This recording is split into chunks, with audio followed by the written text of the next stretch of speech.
Hello guys, unit first electrostatics पढ़ रहे थे हम। इसमें हमने इलेक्ट्रिक फील्ड पढ़ लिया, इलेक्ट्रिक पोटेंशियल पढ़ लिया था।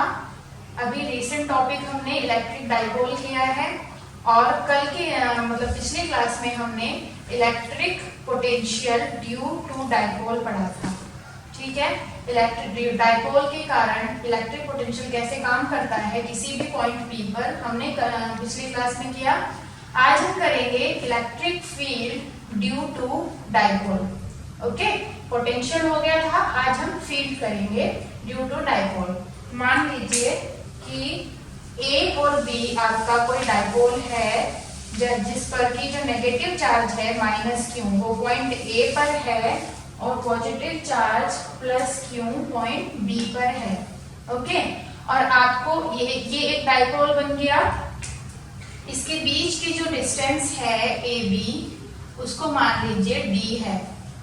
ठीक है, और अभी हमें जो पी पॉइंट, ये कोई पॉइंट है पी, तो हमें जो कैलकुलेट करना है वो करना है E at point P due to A B. Okay, जो ए बी डाइपोल है उसकी वजह से जो इलेक्ट्रिक फील्ड काम करेगा पॉइंट पी पर वो हमें निकालना है। ये आपको सब लिखते हुए चलना है अपने नोट्स में भी और एग्जाम्स में भी। ओके, तो वही पिछली बार जब हमने इलेक्ट्रिक पोटेंशियल कैलकुलेट किया था तो हमने इसका मिडल पॉइंट लिया था, तो सेम हम मिडल पॉइंट लेंगे यहाँ पे O। ओके, और इस मिडल पॉइंट से तो आपकी ये वाली डिस्टेंस हो जाती है, आपकी AO हो जाती है D/2। हमने ये पोटेंशियल निकालते समय ही किया था। तो यहां से जो P की डिस्टेंस होगी वो आपकी होगी R, बिल्कुल जैसे हमने पहले किया। ओके, तो P से O की डिस्टेंस आपकी कितनी हो जाएगी? R हो जाएगी। एंगल लीजिए, एंगल POB आपका हो जाएगा थीटा। ओके, तो आप लिखिए एंगल POB आपका हो गया थीटा। अभी हमें इलेक्ट्रिक फील्ड कैलकुलेट करने के लिए सबसे पहले हम क्या करेंगे, OP की डायरेक्शन में ही थोड़ा सा डिस्प्लेसमेंट करेंगे इसको। तो हम इसको थोड़ा सा ऊपर तक करेंगे यहाँ तक। ओके, और इसको आप मान लीजिए P'। ठीक है, तो ये जो डिस्प्लेसमेंट हुआ यानी कि P', इसकी जो वैल्यू आ जाएगी वो आ जाएगी dr, क्योंकि ये स्मॉलेस्ट डिस्प्लेसमेंट है। क्लियर है? तो इस डिस्प्लेसमेंट पर जब हम P से P1 पर जा रहे हैं तो आपने देखा कि थीटा तो चेंज नहीं हुआ, राइट? लेकिन जो डिस्टेंस आपकी r है वो चेंज हो गई। तो आपके पास जो टोटल डिस्टेंस आ गई अब डाइपोल से P' की, वो कितनी आ जाएगी? r plus dr।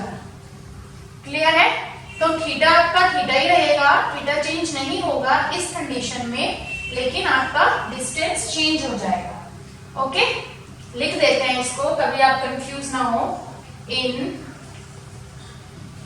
Going from P to P1 theta doesn't change. आपको ये लिखना है, वहां पर भी समझानी है सिचुएशन। ओके, थीटा यहाँ पर चेंज नहीं होगा और आपकी जो डिस्टेंस है वो डिस्प्लेसमेंट है वो हो जाएगी r से r प्लस dr। तो अभी निकालिए इलेक्ट्रिक फील्ड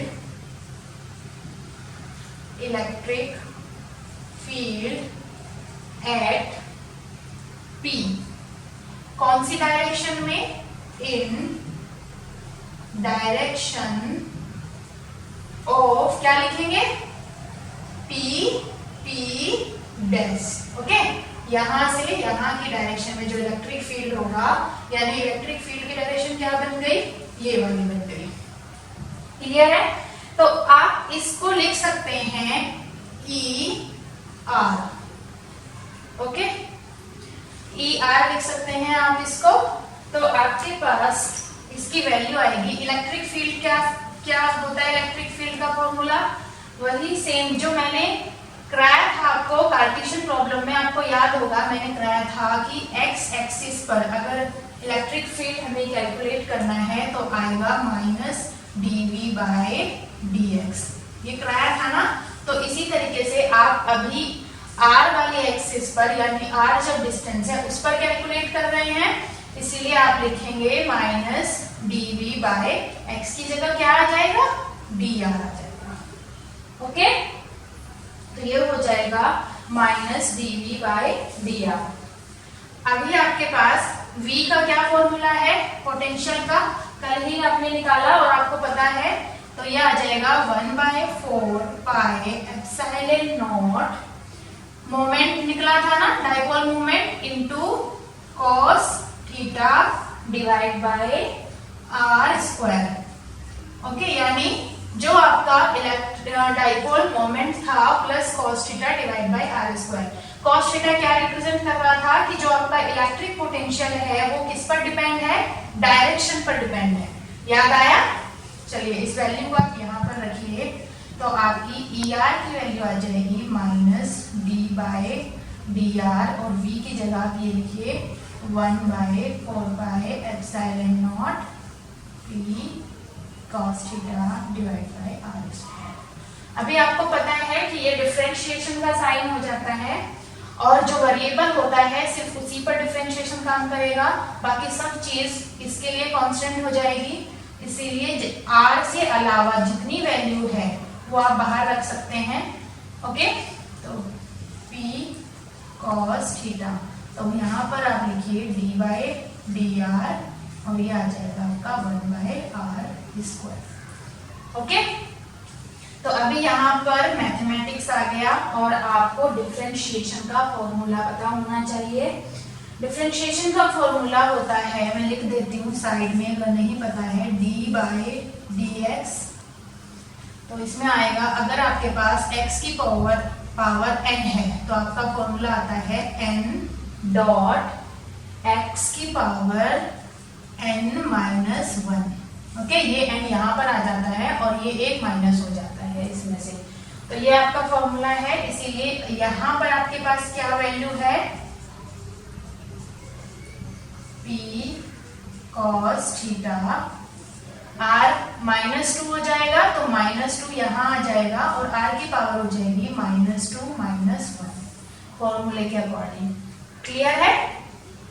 तो अभी जो आपकी फाइनल वैल्यू आ जाएगी वो क्या आ जाएगी, e के लिए r का क्यूब हो जाएगा नीचे, ठीक है। तो ये आ जाएगी आपके पास ER की जो वैल्यू आ जाएगी वो आ जाएगी -1/4 pi epsilon naught p cos theta और ये आपके पास आ जाएगा 2/r की क्यूब, -2/r की क्यूब, क्योंकि ये माइनस भी है यहाँ पे, माइनस माइनस ये प्लस हो जाएगा तो इसको हटा सकते हैं। तो आपका जो फाइनल वैल्यू आ गई वो ये आ गई, ठीक है।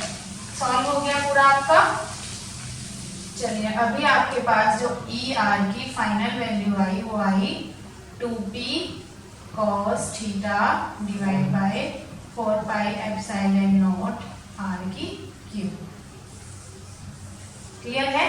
ये आपका आ गया जब आपका डिस्प्लेसमेंट अलोंग p था और आपका थीटा चेंज नहीं हुआ था, ठीक है। ये तब के लिए आपकी वैल्यू आ गई। तो अभी लेकिन हमें एक और डिस्प्लेसमेंट, अभी आपने r का डिस्प्लेसमेंट देखा था, अभी हम थीटा का डिस्प्लेसमेंट देखेंगे। ओके, तो थीटा को डिस्प्लेस करने के लिए हमें थोड़ा सा इसको इधर लाना होगा। ओके, तो आप इसको यहाँ पे मान लीजिए, ये पॉइंट आप मान लीजिए P2 है आपका। ओके, तो इसके साथ आपका जो डिस्प्लेसमेंट है वो हो जाएगा d थीटा। ओके, यहाँ से आप जब इसको O को मिलाएंगे तो ये वाला डिस्प्लेसमेंट कितना हो गया आपका d थीटा। क्लियर? ओके, अभी आप r, ये वाली वैल्यू r थी, आप इसको भी r ही मानिए क्योंकि वही चीज इसमें सेम है कि जो वैल्यू, जो r की वैल्यू है वो d से इतनी ज्यादा ग्रेटर है डी आपका इस ए और बी के बीच की डिस्टेंस है, तो वो मायने ही नहीं रखता। अगर थोड़ा सा आपने डिस्प्लेसमेंट किया है तो वो आर ही उसको आप कंसीडर करेंगे। ओके, तो जो ये पी P2 वाली एक्सिस है इसकी वैल्यू आपकी आ जाएगी आर डी थीटा। ओके, तो अभी हम करेंगे, जब आपका जो पॉइंट है इलेक्ट्रिक फील्ड है P से P2 की साइड जाता है, तब आपका जो एंगल है वो क्या हो गया, डी थीटा हो जाएगा, theta plus D theta, right. मैं इसको थोड़ा रख कर रही हूँ, बाद में लिख लेंगे।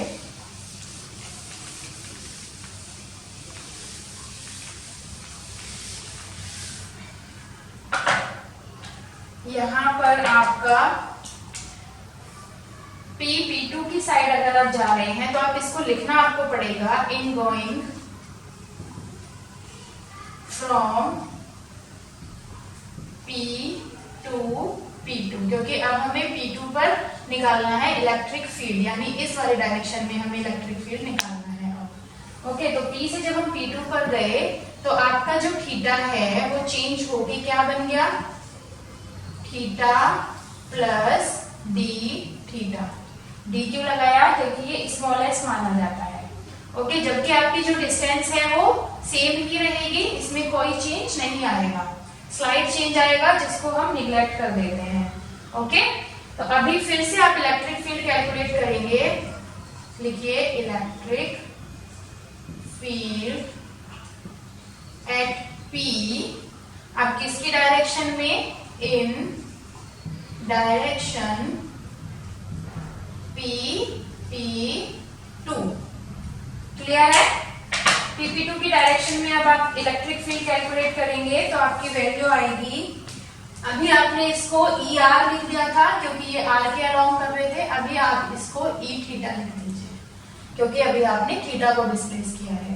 क्लियर है, तो E theta is equals to, फिर से वही से माइनस dv बाय क्या आ जाएगा, P, कौन से एक्सिस के अलोंग कर रहे हैं अभी हम, P P2 के, तो लिखिए P P2। पहले आपने कैसे किया था, कौन सा फॉर्मूला है, ये वही फॉर्मूला है, Ex is equals to minus dv by dx, same है। तो अभी इसको लिखिए माइनस dv, तो यहाँ पे आपका आ जाएगा r d थीटा।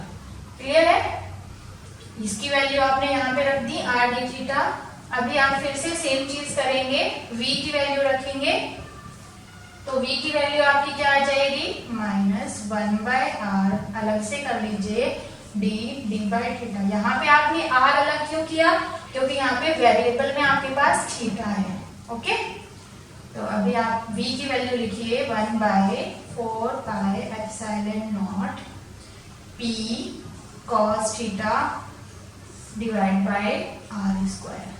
ये वैल्यू कहाँ से आई, पता होना चाहिए, इलेक्ट्रिक डाइपोल में इलेक्ट्रिक पोटेंशियल आपका यही निकला था। हम यहाँ इलेक्ट्रिक डाइपोल का यूज कर रहे हैं तो V का यही फॉर्मूला यूज करेंगे।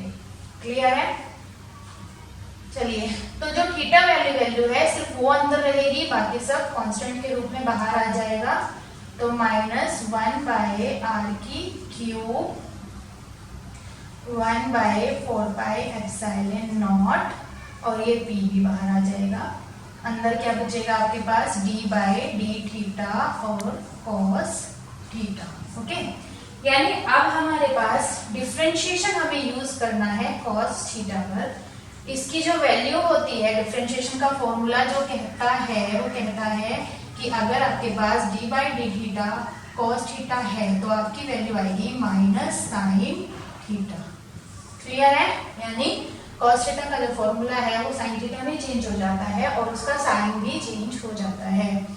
तो अभी आपके पास जो वैल्यू आ जाएगी वो क्या आ जाएगी, 1/4 pi epsilon naught p sin theta, क्योंकि माइनस साइन थीटा हो जाएगा, माइनस से माइनस कैंसिल हो जाएगा, डिवाइड बाय r की क्यूब।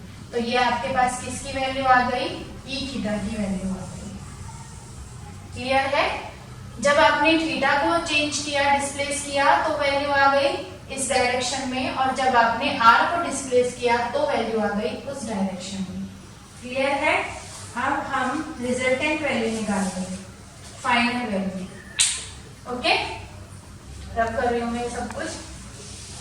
फाइनल वैल्यू निकालने के लिए। फाइनल वैल्यू कैसे निकालेंगे? रिजल्टेंट वैल्यू जब आप निकालते हैं तो क्योंकि आपके पास थीटा होता है तो आप हॉरिजॉन्टल और वर्टिकल कंपोनेंट का यूज करके इजी से निकाल लेते थे, लेकिन यहाँ पे आपके पास थीटा तो यहाँ पर है, इसीलिए आप इसका रिजल्टेंट थोड़ा अलग तरीके से निकालेंगे।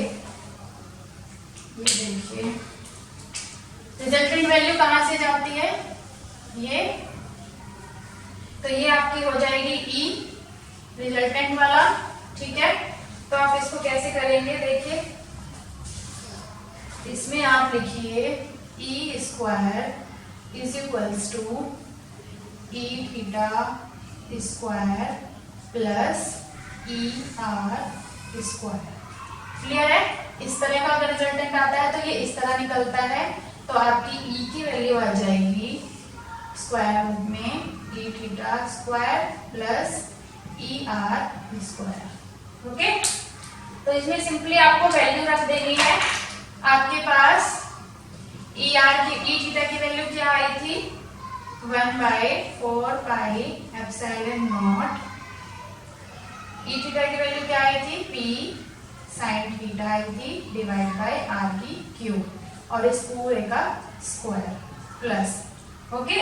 ई आर की वैल्यू आपके पास क्या आई थी, 1/4 pi epsilon naught 2p cos theta divide by R की क्यूब। ये आपकी आई थी ई आर की वैल्यू, ओके।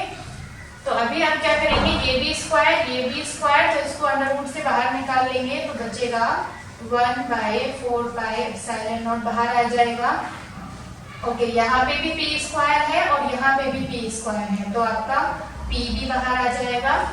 क्लियर है? अब देख लेते हैं कि आपका अंदर क्या बचा है।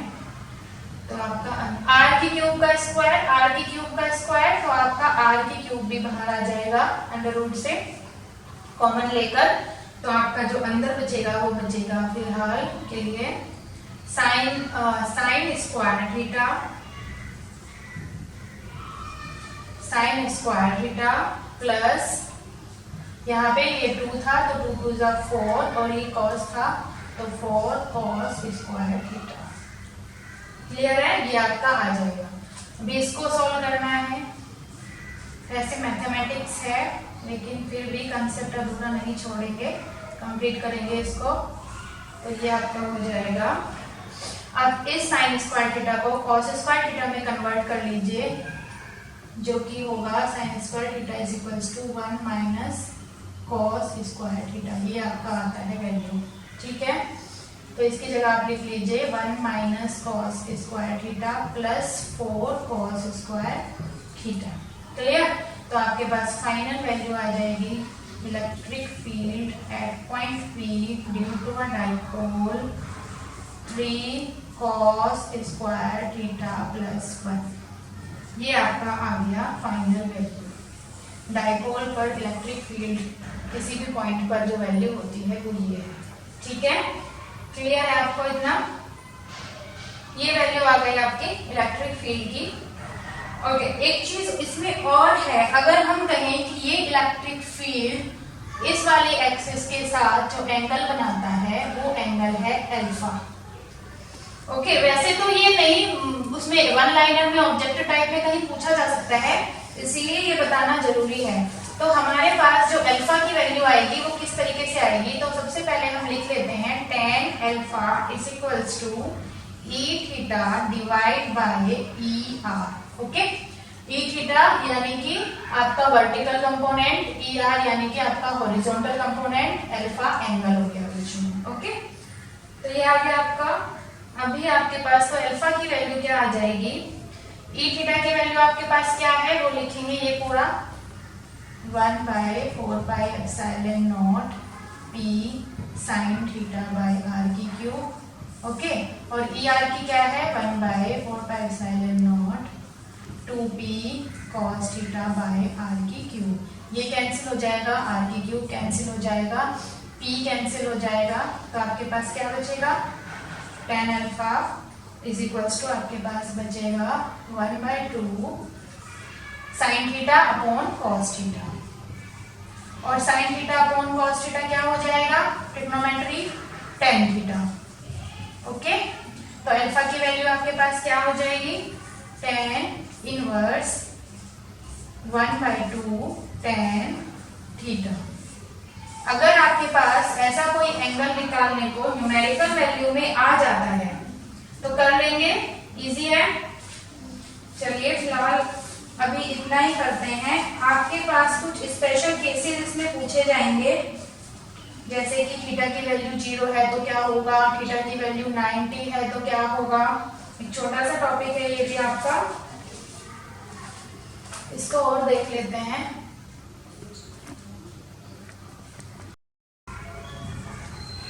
स्पेशल केसेस हम देख लेते हैं। अगर आपकी पहला केस है, अगर आपकी थीटा की वैल्यू 0 है, इलेक्ट्रिक डाइपोल पॉइंट P यही सब चल रहा है, ओके, तो इस केस में आपका इलेक्ट्रिक पोटेंशियल क्या होगा। ओके, देखो अगर थीटा की वैल्यू 0 है तो जाहिर सी बात है जो ये पॉइंट P है वो आपका डाइपोल पर ही है, on the axis of dipole. Okay, so हम क्या करेंगे, इलेक्ट्रिक पोटेंशियल कैलकुलेट करेंगे। तो इलेक्ट्रिक पोटेंशियल का आपके पास वैल्यू ये है P cos theta bye r square. cos theta यानी cos 0, cos 0 की वैल्यू क्या होती है 1। ओके, तो cos थीटा यानी cos 0, तो आपके पास वैल्यू आ जाएगी 1/4 pi epsilon naught P by r square. तो अगर आपको पूछा जाए, अक्सर कॉम्पिटिटिव एग्जाम में ये पूछा जाता है या ऑब्जेक्टिव टाइप में, कि अगर इलेक्ट्रिक डाइपोल में थीटा की वैल्यू 0 है तो इलेक्ट्रिक पोटेंशियल क्या होगा, तो आप बता सकते हैं ये होगा। अगर थ्योरी में पूछा जाए कि इलेक्ट्रिक पोटेंशियल मतलब जो पॉइंट P है वो कहाँ होगा, तो बता सकते हैं कि थीटा की वैल्यू 0 होगी तो P आपका एक्सिस पर ही होगा डाइपोल की। क्लियर है। ओके, अभी हमें पूछा जा सकता है कि ऐसे में इलेक्ट्रिक फील्ड का क्या होगा वैल्यू। तो इलेक्ट्रिक फील्ड की वैल्यू आपने निकाली, वो लिख लीजिए P डिवाइड बाय r की cube 3 cos square theta plus 1। तो ये cos 0 हो जाएगा, तो ये आ जाएगा 1/4 pi epsilon naught P divide by r की क्यूब 3 cos 0 यानी 3 into 1, cos 0 1 होता है, प्लस 1। तो ये क्या हो जाएगा, ये हो जाएगा आपका 4 अंडर रूट में, तो यानी आप इसको 2 बाहर निकाल सकते हैं, तो ये आ जाएगा 1/4 pi epsilon naught 2p divide by r की क्यूब। क्लियर है, ये आपका आ जाएगा। तो अगर पूछा जाए थीटा 0 हो इलेक्ट्रिक फील्ड कैसे निकालेंगे, तो आप ऐसे कर सकते हैं। और अगर आपको न्यूमेरिकल में भी घुमा दिया जाता है, कभी कभी ऐसे बोल दिया जाता है कि डाइपोल एक्सिस पर पॉइंट P है, उस केस में थीटा की वैल्यू क्या होगी, तो बताना है 0 होगी। उस केस में पोटेंशियल क्या होगा, उस केस में इलेक्ट्रिक फील्ड क्या होगा। तो आपको किसी भी तरीके से क्वेश्चन पूछ लिया जाए, आपको जवाब देना है, ठीक है। इसको अगर इस तरह का कोई केस है तो इसको हम थ्योरी में एक चीज कहते हैं एंड ऑन पोजीशन। ओके, इसको क्या बोलते हैं, एंड ऑन पोजीशन, इस वाले सिनेरियो को। तो याद रखिएगा ये टर्म, अगर पूछ ली जाए तो कंफ्यूज नहीं होना है। ओके, चलिए दूसरा केस करते हैं। सेकंड केस है आपके पास, अगर थीटा की वैल्यू 90 होगी तो आप कैसे करेंगे, यानी कि बिल्कुल जो ये थीटा है ये 90 हो जाएगा और ये परपेंडिकुलर हो जाएगा आपका एक्सिस पर, तो आप लिख सकते हैं एक्सिस पर परपेंडिकुलर होगा। तो आपकी v की वैल्यू आ जाएगी cos 1/4 pi epsilon naught p cos 90 divide by r की क्यूब। cos 90 की वैल्यू क्या होती है 0, याद रखिएगा। ओके, तो ये हो जाएगा 0। तो इस केस में आपका इलेक्ट्रिक पोटेंशियल काम नहीं करेगा, 0 हो जाएगा। इलेक्ट्रिक फील्ड की अगर बात करेंगे तो वो आएगा 1/4 pi epsilon naught p divide by r की cube 3 cos square 90 plus 1। cos 90 0 तो 1 बचेगा, यानी आपके पास e की वैल्यू आ जाएगी 1/4 pi epsilon naught p divide by r की क्यूब। क्लियर है, ये आपका पास p की वैल्यू आ जाएगी। चलिए इस केस में अगर आपसे अल्फा की वैल्यू पूछ ली जाए तो अल्फा की वैल्यू क्या थी tan थीटा बाय 2, tan 90 हो जाएगा ये, 90 10 90 की वैल्यू क्या हो जाती है आपके पास, इंफिनिटी। ओके, तो यानी इंफिनिटी हो जाती है। और इंफिनिटी किसकी वैल्यू होती है, 10 90 की होती है। ये थोड़ा सा मैथ्स है, इसमें ट्रिग्नोमेट्री 10 तक का ही है, ज्यादा नहीं है, तो समझ आना चाहिए। तो अल्फा की वैल्यू हो जाएगी 90। क्लियर है, यानी अगर थीटा 90 होगा तो अल्फा भी 90 होगा। उसके बाद अगर आपका थीटा 0 होगा तो एक बार देख लेते हैं, tan 0 is equals to tan alpha क्या हो जाएगा, tan 0 डिवाइड बाय 2। ओके, तो tan 0 की वैल्यू क्या होती है, 0 होती है।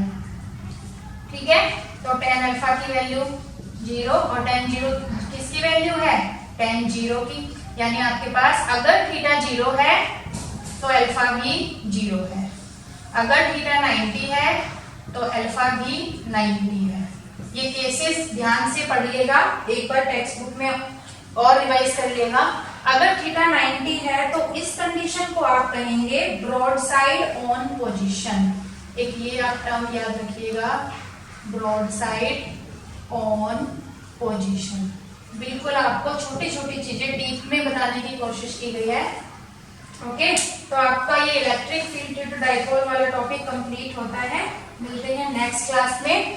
Thank you guys and happy reading.